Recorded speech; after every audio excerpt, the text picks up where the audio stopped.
Hey everyone, Radhe Radhe सभी को। कैसे हैं आप सब? जय माता दी। आप सब अच्छे होंगे, ऐसी मंगल कामना के साथ मैं आज की वीडियो को शुरू करती हूँ। तो चलिए गाइज, आज की वीडियो में मैं आपको बताने जा रही हूँ कि हम नवरात्रों में संपूर्ण पूजा किस तरह से करते हैं। मतलब पहले दिन की जो पूजा होती है उसमें हम चौकी लगाते हैं, ज्वारे बोते हैं और कलश की स्थापना करते हैं, अखंड ज्योत रखते हैं। तो इस तरह से हमारी संपूर्ण पूजा विधि जो होती है वो हमें किस तरह से पहले दिन करनी चाहिए। तो देखिएगा, इस आपको जो पूजन सामग्री है नवरात्रों की वो एक दिन पहले ही लाकर रख लेनी है, क्योंकि अगले दिन जल्दी माता रानी की चौकी लगानी होती है हमें और जल्दी पूजा करनी होती है। तो हमें सबसे पहले जहां दरबार लगाना है वहां साफ सफाई अच्छे से साफ शुद्धिकरण करके एक चौकी लगानी है। चौकी के ऊपर लाल कपड़ा बिछाना है, जैसे कि आप देख रहे हैं मैंने यहाँ पर बिछा लिया है। और उसके ऊपर हमने थोड़े से चावल रख दिए हैं। चावल इसलिए रखे हैं क्योंकि हम यहाँ पर माता को विराजमान करेंगे। आप चाहे तो माता रानी की तस्वीर भी ले सकते हैं, या आपके पास कोई मूर्ति हो तो आप वो भी विराजित कर सकते हैं। यहाँ पर मेरे पास मूर्ति है, मूर्ति का मैंने शुद्धिकरण कर लिया है। मैंने अच्छे से गंगा जल से स्नान कराकर माता रानी को नई पोशाक पहना दी है। देखिए, आपके मंदिर में जो माता रानी की मूर्ति हो, तस्वीर हो, आप उसी की पूजा करें। कोई जरूरी नहीं है कि आप नई लेकर आओ। तो यहाँ पर हमें सबसे पहले ज्वारों की स्थापना करनी है। ज्वार की स्थापना के लिए आप कोई भी मिट्टी का पात्र ले लें, या फिर किनारी का बर्तन हो तो वो भी ले सकते हैं। उसमें आप मिट्टी या रेत डालकर ज्वार बो सकते हैं और इस तरह से तिलक करें, कुमकुम का या चंदन का, जो भी आपके पास हो। फिर उसके बाद आप ज्वारों की स्थापना करें। माता के उल्टे हाथ पर ज्वारों की स्थापना होती है। ये मैं आपको पहले ही एक वीडियो डाल चुकी हूँ ज्वार के ऊपर, आप जाकर चैनल पर जरूर देखें। इस वीडियो का लिंक जरूर आपके साथ डिस्क्रिप्शन में शेयर कर दूंगी, तो आप वहां पर जाकर संपूर्ण विधि देख सकते हैं। तो यहाँ पर मैं कर रही हूँ कलश की स्थापना। कलश की स्थापना के लिए आपको या तो आप मिट्टी का, तांबे का, पीतल का कलश ले सकते हैं। यहाँ पर मैंने स्टील का कलश लिया है, उसके ऊपर मैंने स्वास्तिक बना लिया है और ये 5 चीजें मैंने अब स्वास्तिक बना करके कलश के अंदर डाल दी हैं। उसके बाद आप कलश के कंठ पर कलावा बांधे और यहाँ पर मैंने पान के पत्ते लिए हैं डंडी वाले, उसके ऊपर स्वास्तिक बना रही हूँ और उनके ऊपर भी मैं सुपारी, लौंग और इलायची वगैरह और सिक्का रख के ये माता की भेंट तैयार कर रही हूँ। ये मैं नारियल के ऊपर बांधकर कलश के ऊपर इसकी स्थापना करूंगी। तो ये वीडियो भी मैं पहले ही डाल चुकी हूँ अपने चैनल में, तो आप जाकर उसे भी जरूर देखें। मैं इस वीडियो का लिंक भी डिस्क्रिप्शन में जरूर शेयर करूंगी आपसे। तो संपूर्ण विधि देखनी है तो आप मेरे चैनल पर जाएं और वीडियो को जरूर देखें। तो गाइज, इस तरह से नारियल कलश की स्थापना की जाती है और अष्टदल कमल बना सकते हैं आप चाहें तो, या फिर एक स्वास्तिक बनाकर उसके ऊपर भी आप कलश की स्थापना कर सकते हैं। तो यहाँ पर मैंने चावलों से अष्टदल कमल बनाकर और कलश की स्थापना कर दी है। तो देखिए गाइज, मेरी कलश की स्थापना भी संपूर्ण हो चुकी है। उसके बाद मैं चौकी लगाऊंगी। तो चौकी के ऊपर भी मैं सबसे पहले माता रानी को मैंने पहले ही विराजमान कर दिया था। उसके बाद मैं गणपति जी की स्थापना करूंगी। तो गणपति जी के लिए भी सबसे पहले मैंने चौकी पर थोड़े से चावल रखे हैं। उसके बाद मैंने गणेश जी को स्थापित किया है। तो उसके बाद आप चौकी पर गंगा जल छिड़क कर चौकी का शुद्धिकरण करें और फिर आप गणेश जी को तिलक करें, वस्त्र स्वरूप उनको कलावा अर्पित करें। और यहाँ पर मैं अपने लड्डू गोपाल को भी विराजमान कर रही हूँ, क्योंकि मैं हर बार नवरात्रों में अपने लड्डू गोपाल को भी चौकी पर जरूर बिठाती हूँ। तो उनको भी मैंने विराजमान कर दिया है। थोड़े से चावल रखे हैं, उसके ऊपर मैंने गोपाल जी को बिठा दिया है।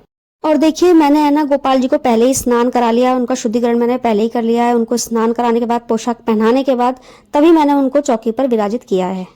तो यहाँ पर मैंने गोपाल जी का तिलक वगैरह सब करके और उसके बाद मैं यहाँ पर अखंड ज्योत के लिए तैयारी कर रही हूँ। यहाँ पर मैंने एक पात्र लिया है, आप भी ये कोई भी स्टील का या फिर तांबे पीतल की कोई भी एक प्लेट ले सकते हैं। उसके ऊपर हमें अखंड ज्योत की स्थापना करनी होती है। अखंड ज्योत कभी भी नीचे रखकर नहीं करी जाती, हमेशा चौकी के ऊपर स्थान दिया जाता है अखंड ज्योत को। कभी भी फर्श पर, मतलब धरती पर अखंड ज्योत नहीं करी जाती। तो देखिए गाइस, एक स्वास्तिक बना लेना है आपको इस तरह से, और फिर स्वास्तिक बनाने के बाद उसके ऊपर थोड़े से चावल रखने हैं और फिर अखंड ज्योत की स्थापना करनी है। तो यहाँ पर मेरी अखंड ज्योत की भी तैयारी हो चुकी है। अब मैं इसको पहले दिन जहाँ इसकी स्थापना हो जाती है 9 दिन तक ये वहीं बनी रहनी चाहिए, बिल्कुल भी हिलाना नहीं होता अखंड ज्योत को भी। तो यहाँ पर मैंने अखंड ज्योत की स्थापना कर दी है। गाइज, आपको अगर इसकी संपूर्ण जानकारी चाहिए, अखंड ज्योत के नियम क्या होते हैं, अखंड ज्योत कैसे करनी चाहिए, तो उसकी भी वीडियो मैं पहले ही चैनल पर डाल चुकी हूँ। आप जाकर उसे भी एक बार जरूर चेक करें।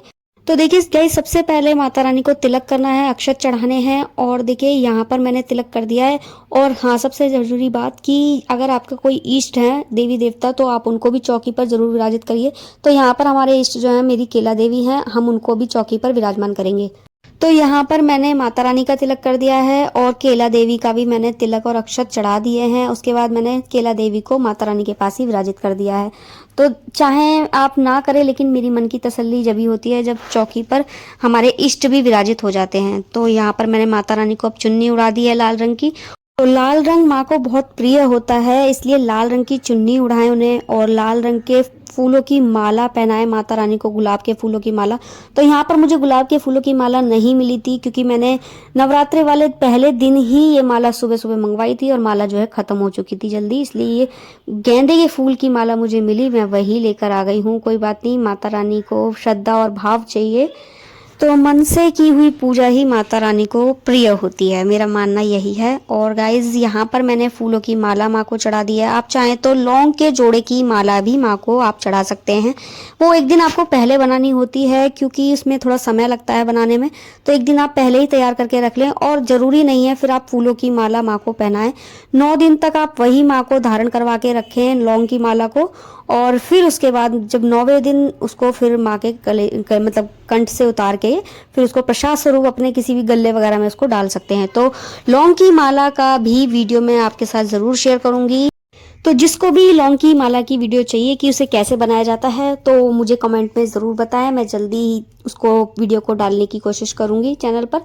तो यहाँ पर मेरी सारी तैयारी हो चुकी है, चौकी लग चुकी है, अब चौकी पर होनी बाकी है पूजा। तो हम सबसे पहले अखंड ज्योत को जलाएंगे, सबसे पहले हम अखंड ज्योत को ही पूजेंगे। तो अखंड ज्योत पर सबसे पहले आप तिलक करें, फूल चढ़ाएं, कलावा बांधें, क्योंकि अखंड ज्योत पर भी पहले दिन तिलक और कलावा बांधा जाता है। और देखिए वो कलावा 9 दिन तक आप बंधे रहने दें अखंड ज्योत पर। और फूल जो है हर दिन आपको अखंड ज्योत पर चढ़ाने हैं। तिलक भी आपको हर रोज करना है, जैसे आप माता रानी का करेंगे हर दिन 9 दिन पूरे, उसी तरह से अखंड ज्योत की भी पूजा आपको पूरे 9 दिन करनी है। तो अगर आपके घर में भी कोई कन्या हो तो उसका हाथ जरूर लगवाएं अखंड दीपक प्रज्वलित करने में। तो यहाँ पर मेरी बेटी है, मैंने उसका हाथ लगवा करके अखंड दीपक प्रज्वलित कर दिया है। तो हमने जयकारा लगा करके माता रानी का दीपक जो है प्रज्वलित कर दिया है अखंड, और ये पूरे 9 दिन तक इसी तरह से जलता रहेगा। और माँ से हाथ जोड़कर मंगल कामना करके आपकी कोई मनोकामना हो उसकी पूर्ति के लिए भी आप इस दीपक को कर सकते हैं। तो देखिए गाइस, सबसे पहले आपको क्या करना है, पूजा शुरू करने से पहले आपको संकल्प लेना है। हाथ में चावल फूल थोड़ा सा जल लें और हाथ में संकल्प लेते हुए बोलते हुए कि माता रानी आज से मैं आपके व्रत की शुरुआत कर रही हूँ और मेरे व्रत संपूर्ण हो, अच्छे से हो, और आपकी कृपा मेरे परिवार पर, मुझ पर हमेशा बनी रहे। तो इस तरह से वो चावल और फूल जल आप माता रानी को समर्पित करें। उसके बाद आपको करनी है हवन अग्यारी। तो आप हवन के लिए हवन कुंड भी ले सकते हैं या इस तरह से मिट्टी का पात्र भी ले सकते हैं। और मैंने यहाँ पर मिट्टी का पात्र लिया है, उसमें मैंने गाय का गोबर का उपला लिया है, उसके ऊपर कपूर रखा है। उसके बाद मैं इसमें हवन कर रही हूँ। हवन में मैं सबसे पहले आहुति डालूंगी सामग्री की, जिसमें ओम एम ह्रीम क्लीम चामुंडाई विच्चे का जप करेंगे, जो 3 बार 5 बार 7 बार 9 बार जैसा आपका मन करे, जैसा आपकी इच्छा हो, आप इस तरह से हवन आहुति में डाल सकते हैं जप करते हुए। और फिर उसके बाद आप लौंग का और बताशे का भोग लगाएं माता रानी को।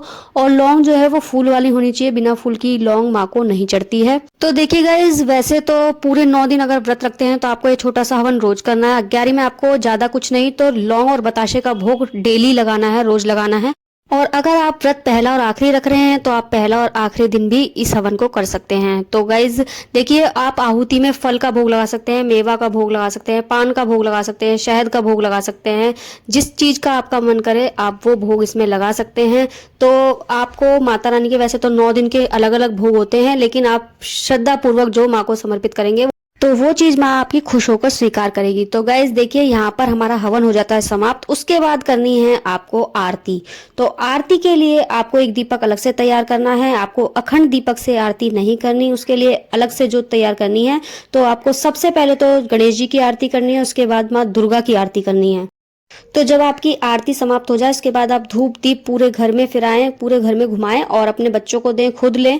और उसके बाद 1 लोटा जो आप अलग से जल का भर के रखते हैं पूजा के समय, उस जल को ज्वारों में दें और फिर उसे भगवान सूर्य को अर्घ देकर आए उसी जल से। तो इस तरह से हमारी पूजा समाप्त हो चुकी है। ये पहले दिन की संपूर्ण पूजा है।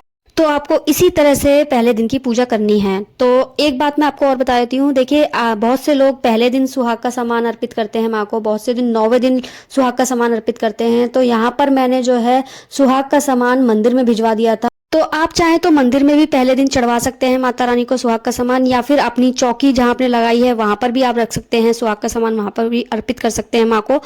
माता रानी की चौकी पर सिर्फ मैंने सिंदूर रखा था, क्योंकि उस सिंदूर को बाद में मैं इस्तेमाल करती हूँ। तो आप चाहें तो बिंदी, चूड़ी और सिंदूर रोक सकते हैं, बाकी का सामान आप मंदिर में भिजवा सकते हैं। तो चलिए गाइज यहीं पे करती हूँ मैं वीडियो का एंड। अगर आपको मेरी आज की वीडियो अच्छी लगी हो, दी हुई जानकारी अच्छी लगी हो, तो प्लीज़ वीडियो को लाइक शेयर कमेंट करना बिल्कुल ना भूलें और चैनल को ज़रूर सब्सक्राइब करें, क्योंकि आगे त्योहारों का सीज़न है। तो आगे जितने भी त्योहार आएंगे बैक टू बैक वीडियो में शेयर करूंगी आपके साथ। तो प्लीज़ मेरे वीडियो को देखने के लिए चैनल को जरूर सब्सक्राइब करें। मिलती हूँ नेक्स्ट वीडियो में, तब तक के लिए राधे राधे, जय माता दी।